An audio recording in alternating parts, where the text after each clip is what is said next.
On a tous envie de voir quelque chose de positif, d'y croire, et je crois que c'est important pour tout le monde qu'on commence à envisager ce qui va se passer après. Parce qu'effectivement, il va y avoir des peurs, on le voit tous.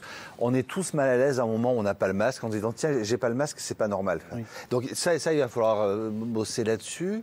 Je crois que c'est le travail des politiques aujourd'hui de prévoir la sortie de crise. Et c'est même si on a l'impression que c'est tôt, je crois que c'est fondamental que certains le fassent, on en a besoin. De la même façon que cet été, quand tout le monde profitait, nous on travaillait sur la deuxième vague en disant comment on va s'organiser, que là on est en train de travailler sur la surcrise si jamais on est débordé. Je crois qu'il faut qu'il y ait une mouvance sur qu'est-ce qu'on va faire après, que ce soit prêt, parce qu'au-delà de l'espoir qu'on a tous en se disant on va avoir un peu d'ouverture et de vie un peu normalisée, on a quand même toute une partie de la société qui est quasiment à l'arrêt, et qui a besoin de se projeter. En dehors de l'organisation matérielle de comment je vais réouvrir, il y a besoin de cette perspective. Donc je crois que c'est un moment très important. Donc vous nous dites qu'au moment où vous-même vous anticipez éventuellement des événements qui pourraient être plus graves, parce que c'est votre métier d'essayer de le préparer, la société dans son ensemble doit aussi, elle, se projeter dans l'avenir, et je peux dire les choses simplement, vers des choses positives.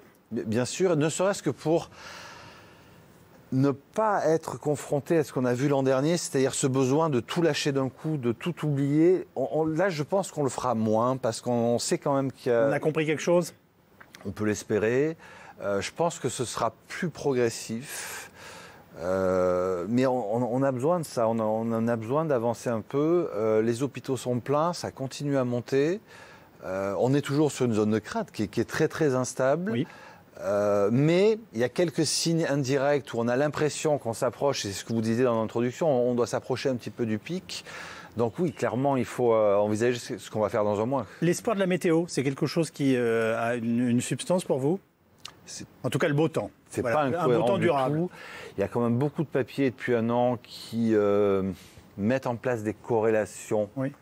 Alors, c'est pas parce que c'est des corrélations que c'est forcément vrai, mais on a quand même tendance à se dire que quand il fait beau et que c'est humide, c'est un peu moins dangereux que quand il fait froid et sec et qu'il y a un peu moins de contamination. Il y a quelques modèles qui le montrent. Puis on avait vu l'an dernier, il y a quand même eu un petit peu ce profil. Après, c'était votre reportage, était très bien. Ça, ça ne protégera pas de tout. 2, ça ne va pas enlever les gestes barrières. 3, il n'y a pas de certitude. Et puis, il n'y a pas que la météo, il y a ce qui va avec. Parce que quand il fait beau, on est moins à l'intérieur, on est moins dans les zones fermées. Donc, de facto, on a moins de risques de se contaminer. Il y a quand même un alignement des planètes qui fait qu'on a envie de croire que mi-mai, il va se passer des choses un peu positives.